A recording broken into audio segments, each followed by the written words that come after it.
Hoje eu vou te contar como eu deixei de ser ateia e por que eu devo uma visita a uma sinagoga.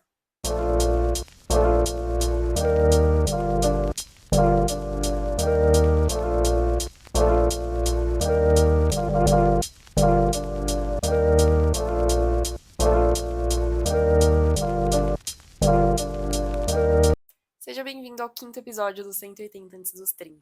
Já fazia 84 anos que eu não gravava. De acordo com a minha teoria dos meus vídeos anteriores, eu tava evitando gravar esse vídeo. Então, lógico que fazia todo sentido procrastinar todo o restante dos vídeos do projeto, porque eu não conseguia gravar um. Não dava pra só pular um tema. Eu tinha que procrastinar todos. Mas vamos lá. No início da minha adolescência, ali por volta dos 13, 14 anos, eu me percebi ateia. Eu digo percebi porque até hoje eu não acho que seja algo que a gente decide. É um processo um pouco mais gradativo. A gente sente, começa a entender e de fato chega à conclusão. Pelo menos foi assim comigo. Pois bem, ateia. Cheguei, obviamente, a ter algumas discussões familiares por conta disso.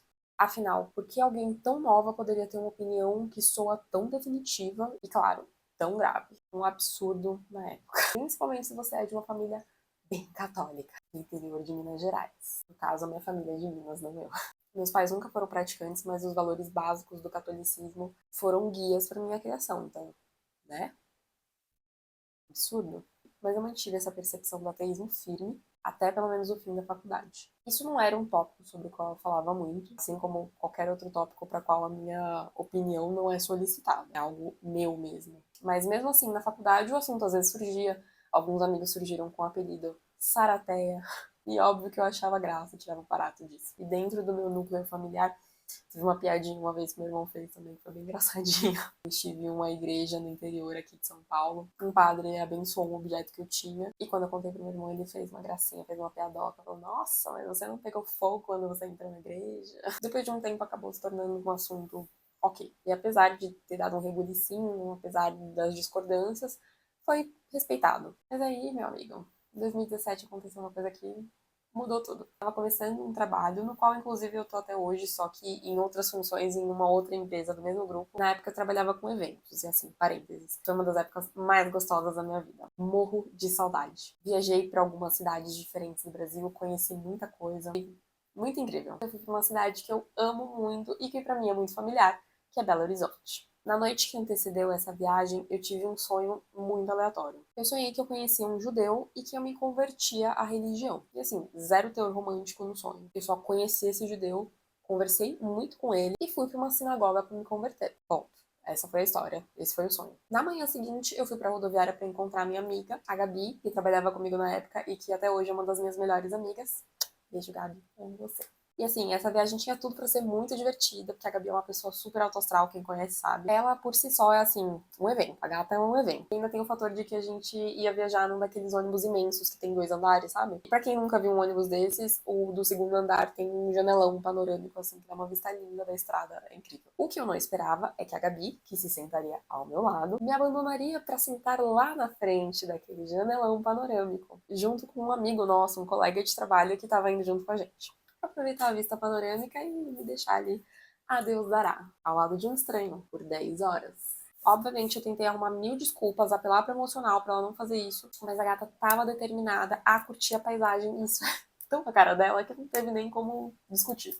Aí o dono do assento chegou. O dono do assento cedeu o assento para Gabi. O dono do assento sentou do meu lado. Aí, senhoras e senhores, é que tudo começa a ficar interessante. Infelizmente eu não lembro como a gente chegou ao assunto, mas ele me contou que era judeu. Obviamente, depois disso, eu contei pra ele sobre o meu sonho. E foi assim que eu passei 10 horas ao lado de um completo estranho, judeu, falando sobre religião, em uma conversa na qual ele tirou absolutamente todas as minhas dúvidas. Isso sobre tudo que me perturbava em religiões, e principalmente sobre a construção de uma relação com Deus que pra mim não existia. Foi ele que me incentivou a ir a uma sinagoga, pelo menos pela experiência e pra eu terminar de concretizar o sonho que eu tive. E aí eu fiquei devendo essa visita até hoje, já faz 8 anos. E sinceramente, eu não sei onde tem uma sinagoga. Depois eu vou fazer uma pesquisa, mas obviamente se alguém quiser me indicar uma legal pra ir, deixa aqui no comentário. Essa foi de longe uma das experiências mais incríveis que eu já tive na minha vida. E foi aí o estalo que eu tive para entender que as minhas convicções e a forma como eu entendia que o mundo funcionava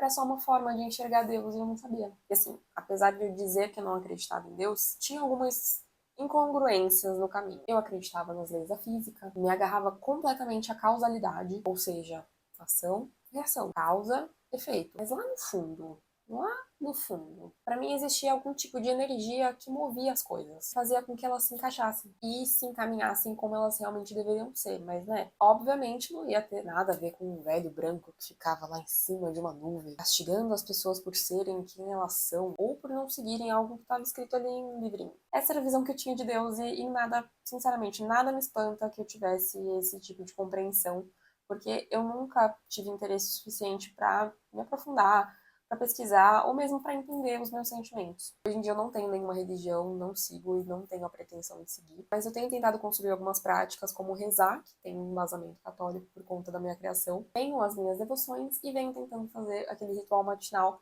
sobre o qual eu comentei no começo do desafio. E meu objetivo com isso é estruturar uma prática recorrente de conexão com esse aspecto que me faz bem. Nesses quase 10 anos que isso aconteceu, eu vim entendendo melhor essa questão em mim e desenvolvendo uma relação saudável com Deus. E que, como eu disse, me faz muito bem. Além de tudo isso, eu me considero uma pessoa muito intuitiva, eu acredito que nada acontece por acaso e acredito que tanto as pessoas quanto as situações nas quais o universo, Deus colocam a gente não são por acaso. Inclusive, se você está vendo esse vídeo agora e até agora, eu acredito que não é por acaso. Se é verdade ou se não é, se a forma como eu tenho criado essa conexão tá certa ou se tá errada, se a religião mais certa é a X, Y, a Z, sinceramente nada disso me interessa. Respeito todas, entendo que todas são um ponto de vista, assim como a minha própria relação com Deus é, e até o ponto em que elas não ferem o direito de uma pessoa ser e existir do jeito que ela é, pra mim tá tudo certo. Dentro dessa prática de rotina matinal mais voltada para o meu eu interior, eu também incluí outras duas práticas além de rezar, que são as visualizações e as afirmações.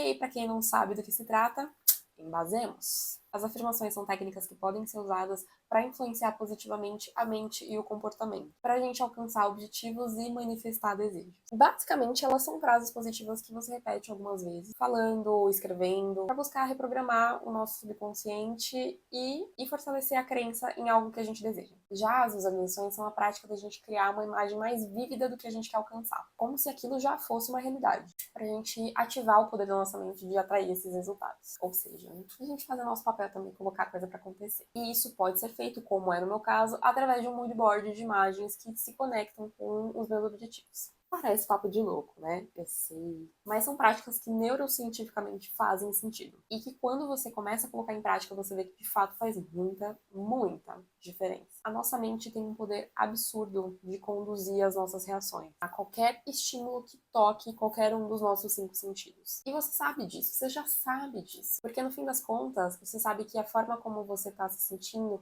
o que você pensa, reflete diretamente em como o seu dia funciona. A gente reage às coisas diferentes que acontecem no dia a dia de forma diferente, de acordo com como que o nosso estado de espírito tá. Tem coisa que em um dia vai abalar a gente completamente. Mas aí dá 1 ou 2 dias para ver se, pensando um pouquinho melhor no assunto, dando uma refrescada nos ares, se aquilo não acaba parecendo uma coisa insignificante. Eu sei que já aconteceu com você. Parece que a gente magicamente descobre como resolver. Nossa, gente, eu abri meu coração hoje. Foi difícil, mas deu certo. Se você gostou do assunto ou se identificou com algum tópico sobre o qual eu falei aqui hoje, conta aqui pra mim nos comentários. Porque a ideia é trazer esses assuntos aos poucos, uma vez ou outra, no decorrer do desafio.